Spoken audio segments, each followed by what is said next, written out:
કોણ બનશે મુખ્યમંત્રી? શું છે મૂડ?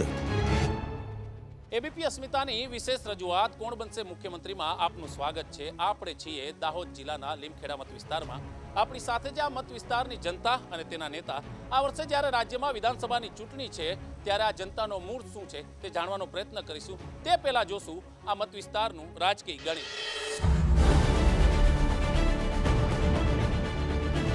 લીમખેડા આદિવાસી વિસ્તારમાં આવેલા દાહોદ જિલ્લાની વિધાનસભા બેઠક। લીમખેડા વિસ્તાર વિકાસના મામલે પછાત ગણાય છે। શું છે સ્થાનિક મુદ્દા?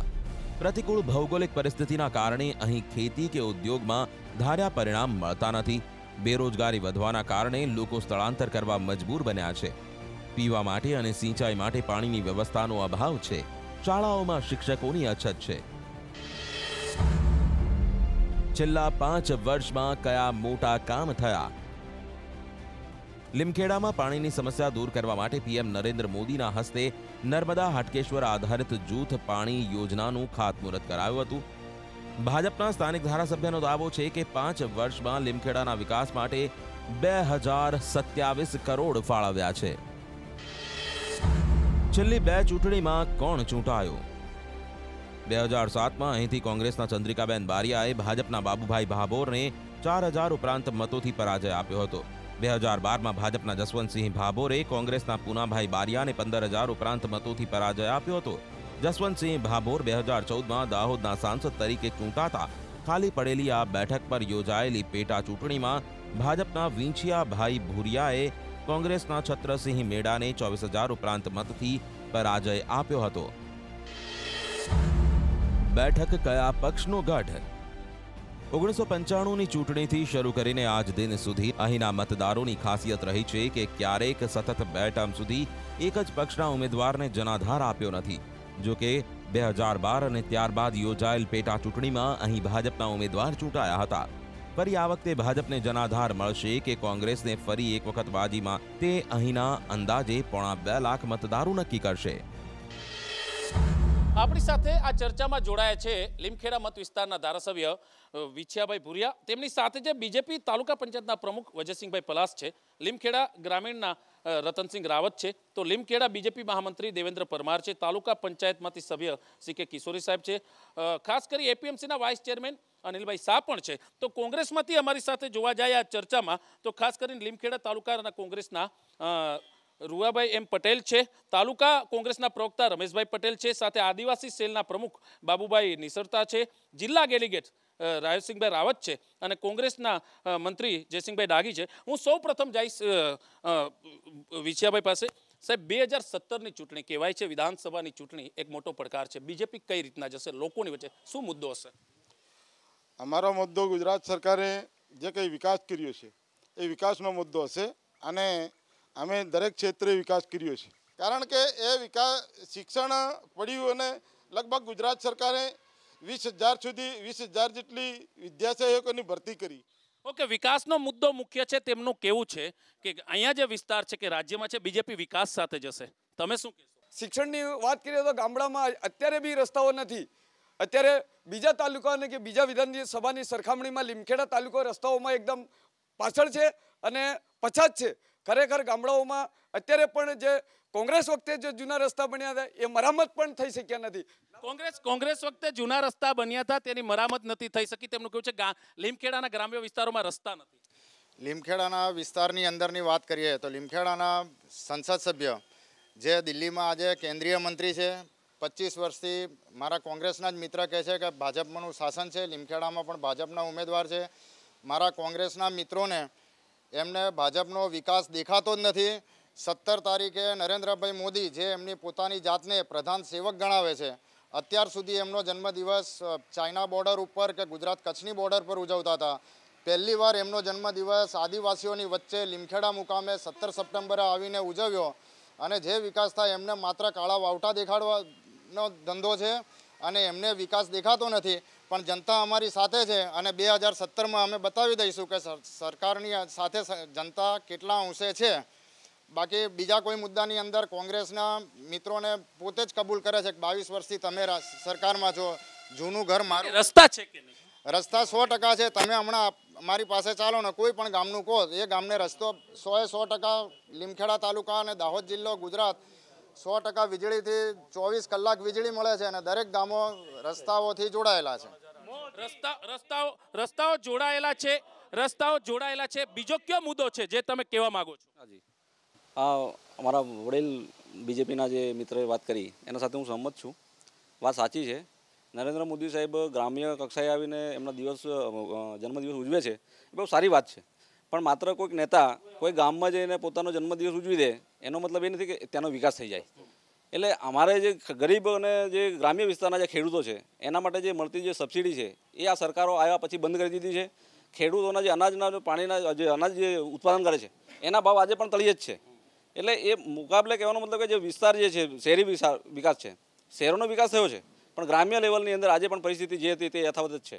એમાં કોઈ પણ વિકાસ શહેરી વિસ્તારનો વિકાસ થયો છે, ગ્રામ્ય વિસ્તારમાં સ્થિતિ એમને એમ છે. તેમનું કહેવું છે કે ભાજપની સરકાર આવ્યા બાદ ટ્રાઇબલ વિસ્તારમાં, આદિવાસી વિસ્તારમાં યોજનાઓ બંધ થઈ ગઈ છે.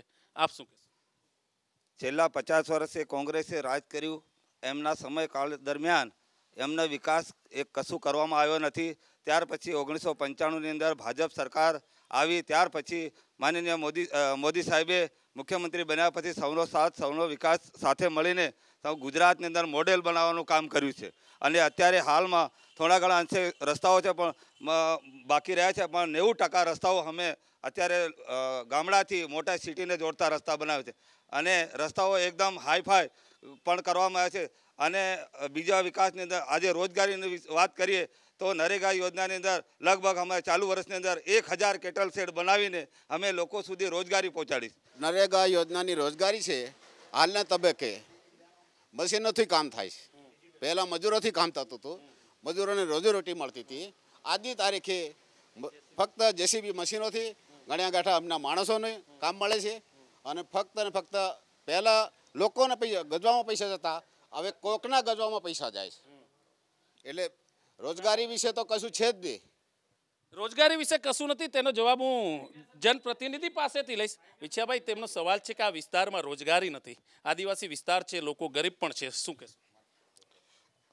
આગળની ગુજરાત સરકારે હમણાં જ અમારા પ્રમુખશ્રીએ કીધું 50 વર્ષથી આવતી કોંગ્રેસની સરકાર, એમના જ દેશના વડાપ્રધાન એમ કહેતા હતા રાજીવ ગાંધી કે 1 રૂપિયો મોકલો તે 15 પૈસા લોકો સુધી પહોંચે. પણ અમારા દેશના વડાપ્રધાન મોદી સાહેબ ઓનલાઈનથી પૂરેપૂરા પૈસા લાભાર્થીના ખાતાની અંદર જાય, પૂરેપૂરા પૈસા લાભાર્થીની ખાતામાં જાય. અને જે ઇન્દિરા આવાસ હોય, સરદાર આવાસ હોય, કેટલ શેડ હોય કે આપણું શૌચાલય હોય, દરેક તાલુકા પંચાયતની ઓનલાઈનથી પોતાના ખાતાની અંદર પૈસા જાય છે. એની અંદર 1 પણ રૂપિયો ક્યાં પણ ખસવાતો નથી. હમણાં વિછયાભાઈ ધારાસભ્ય અને અમારા પ્રમુખ સાહેબે વાત કરી કે કોંગ્રેસે વિકાસ નથી કર્યો. તો આ કોંગ્રેસે જે વિકાસ કર્યો ને શાળાઓ બનાવેલી એમાં એ ભણ્યા છે ત્યારે હમણાં બોલતા થયા છે. નહીં તો સાહેબ એ નહીં કર્યો તે બોલતા નહીં. આ જે ચૂંટણી છે એની અંદર લોકો જે અત્યારે અનુભવ કરી રહ્યા છે એમાં ગામડે વિકાસ યોજનાઓ લઈને ભારતીય જનતા પાર્ટી અને આ સરકાર છે એ સરકાર લઈને જઈ રહી છે. એમાં કૃષિ મહોત્સવ હોય, ગરીબ કલ્યાણ મેળા હોય અને અત્યારે શૌચાલયની યોજના, પ્રધાનમંત્રી આવાસ યોજના, આ જે મહત્ત્વની જે ગરીબલક્ષી જે યોજનાઓ છે એ યોજનાઓ લઈને ગામડે ભારતીય જનતા પાર્ટીનો કાર્યકર અત્યારે વર્ષોથી એમની સાથે જ છે, એમની વચ્ચે જ લઈ અત્યારે કામ કરી રહ્યો છે. એટલે અમને સંપૂર્ણ વિશ્વાસ છે કે ભારતીય જનતા પાર્ટી આ વખતે 150-152 પ્લસથી જીતીને બતાવશે. તેમનો વિશ્વાસ છે કે પ્રજાના વિકાસની સાથે જશે 150 સીટ. આપ યુવા છો, પાર્ટી સાથે છો, આપને વિશ્વાસ છે ભાજપ 150 સીટ સાથે રાજ્યમાં આગળ વધશે? 100% અમારી ભાજપ 150 નહીં પણ 175 સીટ લઈ જશે. હું લીમખેડા વિધાનસભાની વાત કહું કે અમારા લીમખેડા વિધાનસભાના જે ભાજપના કાર્યકરો છે એટલા તો કોંગ્રેસ જોડે મતદારો બી નથી અમારા લીમખેડામાં. ગુજરાતમાં પાટીદાર આંદોલન, દલિત આંદોલન, ઠાકોરોનું આંદોલન, અહીંયા દાહોદની અંદર વાત કરીએ તો અહીંયા માઇગ્રેશન કેમ થાય છે? આદિવાસીઓને રોજીરોટી નથી મળતી, માઇગ્રેશન થાય છે અને એ જ આને વહીવટમાં નિષ્ફળ ગયા છે આ લોકો. હું આપની પાસેથી જાણીશ, આપની પાસેથી કોંગ્રેસનું કેવું છે કે કોઈ વચન, કોઈ વાયદા પૂરા નથી થયા. અને ખાસ કરીને જ્યારે સીટનો સવાલ છે તો વિધાનસભામાં ખ્યાલ આવી જશે કે કોણ પાર્ટી આવશે. 2012માં જ્યારે નરેન્દ્રભાઈની મોદીની સરકારે મુખ્યમંત્રી તરીકે શપથ લીધી ત્યારે આપણા કોંગ્રેસના મિત્રનું એવું કહેવું છે કે 118થી 120 સીટો આવી. એના પછી 2014માં આજ આપણા નરેન્દ્રભાઈ મોદી જ્યારે પ્રધાનમંત્રી પદ સાથે આગળ વધ્યા ત્યારે આખા ભારતમાં મોદી સાહેબની લહેર હતી. એના પછી અત્યારે જ આપણે જોયું કે ઉત્તર પ્રદેશમાં 325 સીટોથી આપણે પ્લસ થયા, જ્યાં આપણું ભાજપ ભારતીય જનતા પાર્ટી ઘણા વર્ષોથી ત્યાં એક સત્તા બનાવવા માટે મહેનત કરી હતી. ત્યારે એમના જ કાર્યકાળમાં એમની લહેરના કારણે આજે ભારતીય જનતા પાર્ટી ત્યાં 325થી સીટોથી વધારે પ્લસ કરીને ત્યાં યોગી આદિત્યરાજ જેવા મુખ્યમંત્રીને ત્યાં આગળ પ્લેટફોર્મ આપ્યું છે. આજે આવનારી ચૂંટણી 2017માં ગુજરાતમાં પણ અમારા મહામંત્રી સાહેબે જે કીધું એ પ્રમાણે 175 સીટોથી ભવ્ય વિજય પ્રાપ્ત કરશે એવી અમારી અપેક્ષા છે અને અમે આગળ વધીશું અને 100% આ ટાર્ગેટ અમે હાંસલ કરીશું. સહેમત છો 175 સીટ? આપ વિચારો છો 175 સીટ? સાહેબ, આ લોકો પૂરા ગુજરાતની યુપીની વાત કરે છે. યુપીમાં ખરેખર અગાઉ ભાજપનું શાસન નહોતું ચાલતું, અન્ય પક્ષનું શાસન ચાલતું હતું. તો યુપીની જેવી દશા આવી એવી આ લોકોની ભાજપવાળીની આ વખતે દશા આવવાની છે. અહીંયા કોંગ્રેસ આવીને રહેવાની છે, અહીંયા કોંગ્રેસ રહેવાની છે. યુપીમાં અખિલેશની સરકાર ચાલતી હતી, લોકો પરિવર્તન લાવવા માંગતા હતા. તો આ વખતે ગુજરાતમાં ભાજપ ચાલે છે, લોકો પરિવર્તન લાવવા માંગે છે. આ લોકો તદ્દન ખોટા ઠરશે એવું મને આત્મવિશ્વાસ છે. શું લીમખેડાની એવી સમસ્યા છે કે જે કોઈ પણ પાર્ટી આવે જે કરવા માંગતી હોય? લીમખેડામાં બીજું તો કંઈ નહીં, લોકોને શું જોઈએ કે પાણી, વીજળી ને રોડની સહાયતા જોઈએ છે બધાને.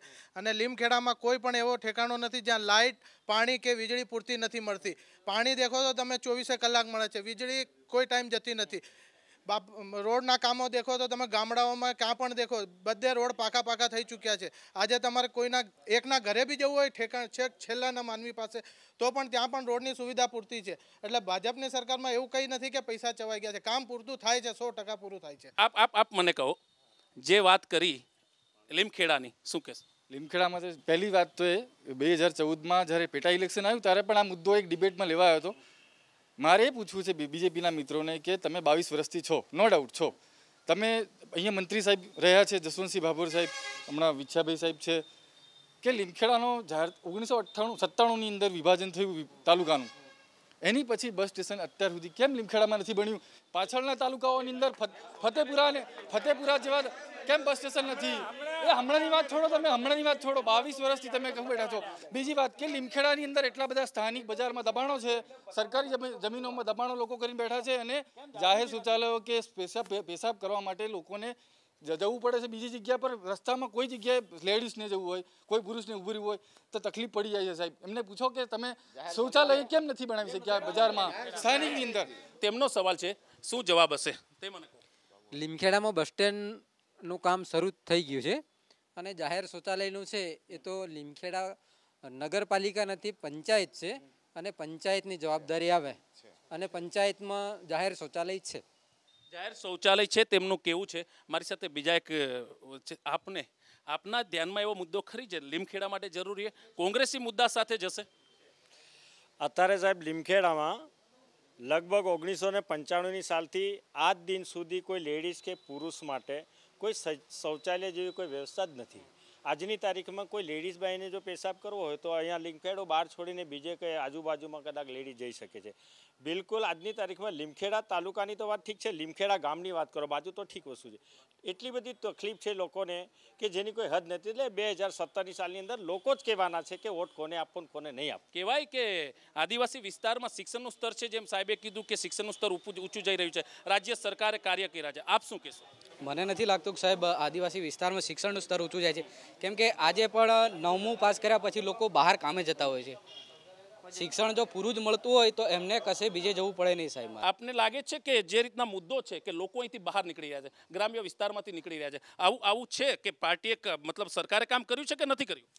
સરકારે કામ કર્યું છે, ભારતીય જનતા પાર્ટીની સરકાર છે, કામ કરે છે, નો ડાઉટ. અમુક લોકો બહાર કામ માટે પોતાનો જિલ્લો છોડી વતન છોડીને જાય છે, પણ જે વર્ષો પહેલાં આખો તાલુકો બહાર કામે જતો હતો એ પરિસ્થિતિ આજે નથી. આજે પરિસ્થિતિ 10% પર આવી ગઈ છે. સરકારનો અભિગમ છે કે ટ્રાઇબલ એરિયામાં જેમ પણ તેમ મોટા ઉદ્યોગોની સ્થાપના થાય અને રોજગારી મળે, એના માટે સરકારના પ્રયત્નો ચાલુ છે.